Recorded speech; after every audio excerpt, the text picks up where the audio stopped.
Massachusetts Nature for All Fund expands conservation. Massachusetts lawmakers are advancing an act providing Nature for All, S 2571, a measure that would establish a permanent Nature for All fund to conserve natural and working lands, expand parks and trails, protect drinking water, and ensure equitable access to outdoor spaces. The bill identifies recurring sales tax revenues to sustain these initiatives. What the bill does: the legislation would create a separate, dedicated Nature for All fund managed by the Executive Office of Energy and Environmental Affairs, EEA. It would finance projects that expand and improve parks and green spaces in environmental justice, EJ communities, conserve and restore land critical for drinking water protection, habitat preservation, and climate resilience, support Indigenous access and stewardship of cultural and ancestral lands, maintain and connect open spaces through long-term stewardship funding. Eligible recipients include municipalities, tribal authorities, regional conservation organizations, and nonprofits working on land protection and equitable outdoor access.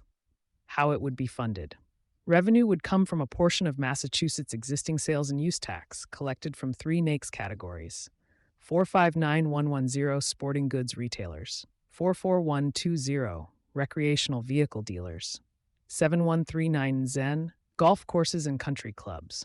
After statutory transfers to the MBTA, State and Local Contribution Fund, and the School Modernization and Reconstruction Trust Fund, remaining funds would be deposited into the Nature for All Fund. These allocations ensure the initiative draws from consistent revenue sources while preserving the Commonwealth's existing transportation and education funding priorities. The proposal also authorizes the state treasurer to issue special obligation bonds backed by Nature for All revenues, providing an additional financing mechanism without increasing the Commonwealth's general obligation debt. Governance and accountability. A 15-member Nature for All board would oversee expenditures and establish regulations. Members include representatives from EEA, the legislature, and the public, with designated seats for Indigenous leaders, EJ advocates, and conservation experts. Annual reports would outline allocations, project outcomes, and EJ community impacts. The bill explicitly prohibits replacing existing capital investments with new fund revenue, ensuring additional, not substitute, support for conservation programs.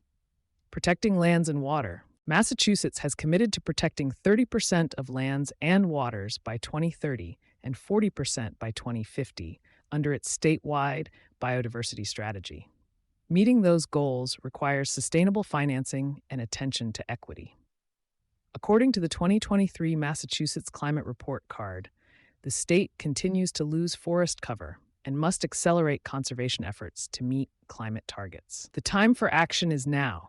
Massachusetts is proud to launch this nation-leading effort to protect and restore nature for the benefit of all, the Healey-Driscoll administration said when unveiling its biodiversity plan earlier this year. Advocacy coalitions such as Nature for Massachusetts support the bill, noting that many conservation and park programs are oversubscribed and underfunded. They argue that a dedicated, statewide revenue stream would create stable support for both land protection and equitable outdoor access. You've been listening to Sustainability Soundbites presented by E+E Leader. For partnership opportunities, reach out to a member of our team.